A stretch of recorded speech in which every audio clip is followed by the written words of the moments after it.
ရှင်ကလည်းတော်တော်တက်တိကောင်းတာပဲတကဘာလုံးမှာတစည်းတည်းရှိတဲ့ကားကိုကိုကားပါတော့တောင်လာပြီးငင်းခွင်ရသေးတယ်ပေါ့အဲ့ဒီအမျိုးသမီးကအထင်သေးတဲ့အပြုံးနဲ့ပြောလာပါတယ်ကန်ဒီမီမီရှင်အမှတ်မားနေတာမဟုတ်ဘူးလားဒါပေမဲ့သူမကတော့တီတီငင်ငင်ပဲပြန်ပြောလိုက်ပါတယ်ကျမကားကိုကျမဘယ်လိုလုပ်မှားမှာလဲပြောပြီးတာနဲ့ဖုန်းထဲကဓပုံကိုထုတ်ပြလိုက်ပါတယ်ကားအယောင်ကားနံပါတ်အားလုံးတူနေပါတယ်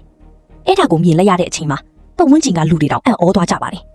ဒါပေမဲ့တစ်ဖက်အမျိုးသမီးကတော့မလျော့သေးပါဘူးတကယ်ပါပဲတချို့လူတွေကတော်တော်မျက်နှာပြောင်တာပဲကျမတို့အိမ်ကားကားပေါ်ကိုကျမရှိတင်တက်ရဲတယ်ပေါ့အမေကဒီလိုဆိုတော့သမီးကလည်းဒီလိုပဲဖြစ်မှာပေါ့တမိသားစုလုံးဟန်ဆောင်နေတာပဲအဲ့ဒီအချိန်မှာခလီမလေးကမျက်ရည်ဝေးဝေးနဲ့ပြောလာပါတယ်မမေဒီနေ့ကျောင်းမှာကန်ဒီနဲ့သူ့တငယ်ချင်းတွေကသမီးကိုတွန်းလေးကြတယ်ပြီးတော့သမီးကိုလင်ညာတဲ့သူလိုလည်းပြောကြတယ်ဒါပေမဲ့မမေသမီးတကယ်မလင်ပါဘူးအဲ့ဒီစကားကြားလိုက်ရတဲ့အချိန်မှာမိခင်ဖြစ်သူကချက်ချင်းစိုးရင်သွားပါတယ်ဘယ်နာသွားသေးလဲသမီးထမ်းရပြင်းသလားမမေကိုပြအောင်ပြီးတော့တစ်ဖက်အမျိုးသမီးကိုလှည့်ကြည့်ပြီးရှင်ခလီကကျမသမီးကိုအနိုင်ကျင့်နေတာ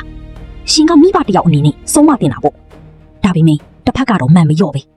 ကျမတို့လိုပညာတတ်မိသားစုကမွေးထားတဲ့ကလေးတွေနဲ့တော့မတူဘူးပေါ့ရှင်ကြီးသိမ့်မွေးကြတယ်ရှင်ခလီကိုမနှက်ပြန်ကြောင်းအုပ်စီသွားတိုင်ပြီးကြောင်းထုတ်ခိုင်းရမယ်အဲ့ဒီအချိန်မှာကိုရှင်းရှင်းရဲ့အမိဖြစ်သူကဒေါသကိုမထိန်နိုင်တော့ပါဘူးရှင်တို့တော်တော်အကျိုးအကြောင်းမရှိတာပဲဒါကျမကားပါဒီကားကိုကျမတို့အင်က driver နှစ်ယောက်ကလွှဲရင်တခြားဘယ်သူမှတော့မထီးဘူးပြီးတာနဲ့သူမက driver ကိုလှည့်ပြောလိုက်ပါတယ်ဦးလီလီကားမောင်းလိုက်တော့အိမ်ပြန်ရအောင်သူတို့နဲ့စကားပြောနေရတာအချင်းကုန်နေအဲ့လိုပြောပြီးကားထွက်သွားမယ်အချိန်မှာပဲတစ်ဖက်အမျိုးသမီးကအော်လိုက်ပါတယ်ဟေးစင်းစံရှင်တို့တာမီအခုချက်ချင်းကားပေါ်ကဆင်း